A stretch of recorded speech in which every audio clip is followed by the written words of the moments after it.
yang syariah itu kan pakai istilah bagi hasil yang bank syariah itu. Tapi bagaimana sih membagi hasil itu? Itu kan sama juga kan, kalau hasil dari keuntungan penjualan kan. Nama lain. Istilah lain. Lebih besar itu resikonya. Lebih besar. Jadi kalau misalnya untung 100 ya berarti dia dapat 50.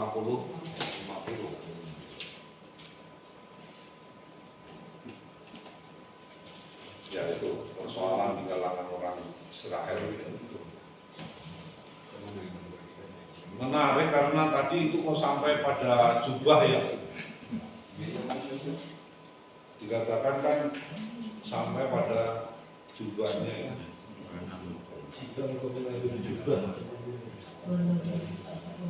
Jika engkau sampai mengambil jubah temanmu sebagai gadai, maka haruslah engkau mengembalikannya kepadanya sebelum matahari terbenam. Gelap itu. Terang. Maksudnya apa? Karena kalau melebihi itu, orang itu jangan-jangan kedinginan. Itu kan persoalannya. Kalau termasuk kasut. Kalau malam kan itu pasti jubahnya. Tapi kalau siang untuk berjalan di padang gurun kan kasut. Yang makanya yang dikritik di Amos, kitab Amos misalnya, sana kan sangat dikritik ketika orang mengambil kasut sampai orang itu karena gadai menjadi budak karena tidak bisa mengembalikan demi kasut. Karena kalau tidak punya kasut nggak bisa berjalan di padang gurun. Tapi akibatnya hanya demi kasut itu dia menjadi budak belian. Iya, kalau kasutnya cuma satu Romo. Kalau kasutnya banyak kan bisa. Wah, kalau orang miskin mungkin Pak. Kemungkinan itu hanya satu. Sampai 3.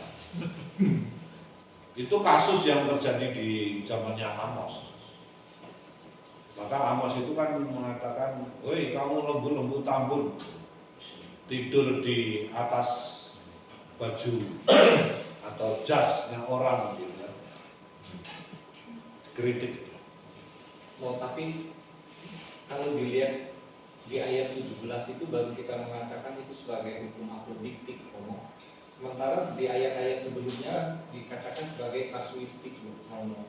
Sebenarnya alasannya itu apa, Mo? Karena kalau dilihat dari esensinya juga dari ayat-ayat sebelum ayat 17 itu hukumannya juga sampai denda 2 kali lipat gitu, Romo. Apakah karena dia mencari hukum sebab akibatnya sehingga ada toleransi, istilahnya ditolerir bisa dianggap hal yang tidak menjadi delik.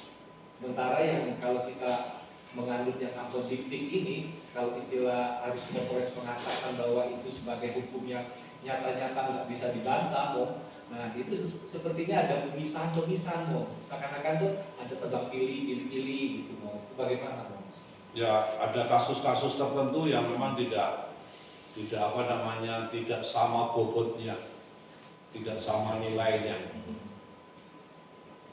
Jadi ya kasus-kasus itu kan banyak ya.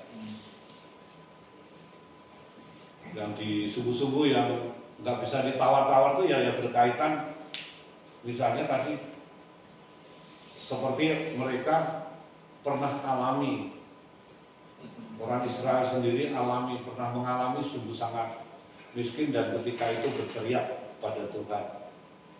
Ketika di Mesir itu kasusnya. Jadi amat sebenarnya kan mau mengatakan nggak bisa ditawar karena kamu dulu kalau nggak diselamatkan kamu juga begitu. Kalau mengalami hal yang seperti itu. Sedangkan yang tadi itu kan misalnya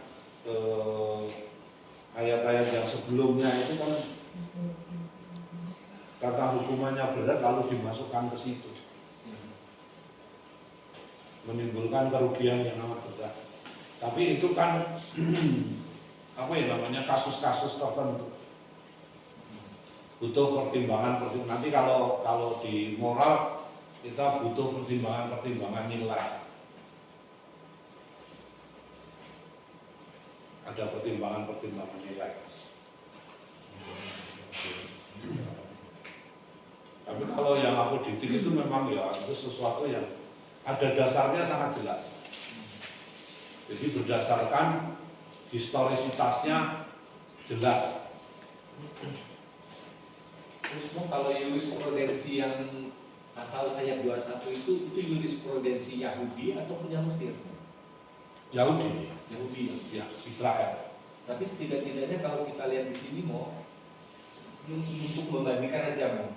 Karena kalau Yahudi bisa tahu bahwa itu mereka ngalami waktu mereka di Mesir, mereka mengalami hal itu, berarti Mesir juga pernah mengambil keputusan, berarti itu jurisprudensi Mesir mau diadop oleh Yahudi mau, diambil oleh Yahudi. Nah itu saya nggak tahu, tapi orang Mesir kan nggak pernah mengalami menjadi orang asing. Ya itu persoalannya. Yang mengalami sebagai orang asing di tanah Mesir itu kan Israel. Oh, iya. Penyelesaian untuk kasus-kasus sosial ini gimana? Tetap ada apa pengadilannya untuk majelis atau musyawarah aja? Biasanya ada pengadilannya. Kalau kemarin kita lihat itu, misalnya kan berdiri di gerbang, misalnya contohnya begitu. Nah itu nanti kan ada hakim-hakimnya itu. Maka ada istilahnya, ada mahkamah agama, ada kelompok 70 tua-tua itu. Nah itulah orang-orang yang menjadi semacam hakim selain pemimpin besar dalam kasus-kasus besar. Kalau Musa itu kan di dalam kasus-kasus besar, tapi di dalam kasus-kasus yang lain itu kan bisa diserahkan kepada pemimpin 70 itu. Kalau kita di dalam perjanjian baru mengenal misalnya Nikodemus, nah itu kan termasuk orang yang hebat itu, termasuk kelompok 70 itu mahkamah agama. Terima kasih, Bang.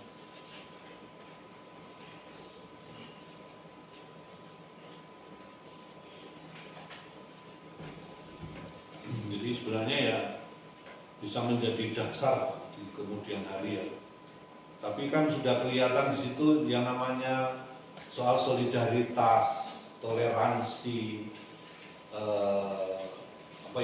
belas kasih, kerahiman terhadap orang lain itu sebenarnya kan sudah ada di situ.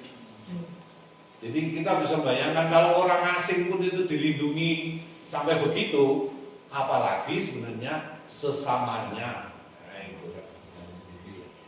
Sesamanya sendiri. Jadi kalau bangsa lain aja yang tinggal di situ itu dilindungi seperti itu, apalagi bangsanya sendiri. Dan itu kelihatan misalnya di dalam 10 perintah Allah yang kemarin kita bicarakan.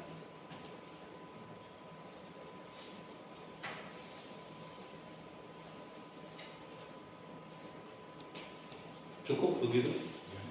Oke. Kita lihat yang tadi sudah kita baca juga, itu Keluaran 23. Jadi yang Keluaran 23 ayat 1 sampai 3 dan 6 sampai 8 itu membicarakan mengenai prosedur hukum. Prosedur hukum. Jadi pakai kata jangan-jangan. Janganlah engkau menyebarkan kabar bohong. Janganlah engkau membantu orang yang bersalah dengan menjadi saksi yang tidak benar. Dan harusnya memang menjadi saksi kebenaran. Jadi prosedurnya yang memang harus ada saksi, terus ada yang menghakimi, ada saksinya, ada kasusnya apa gitu kan, ada prosedurnya itu yang mau dibicarakan.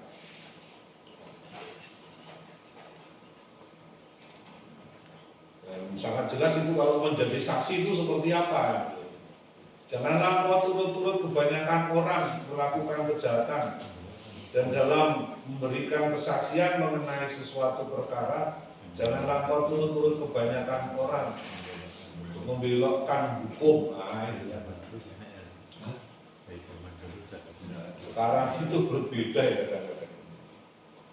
Juga janganlah memihak kepada orang miskin di dalam perkaranya.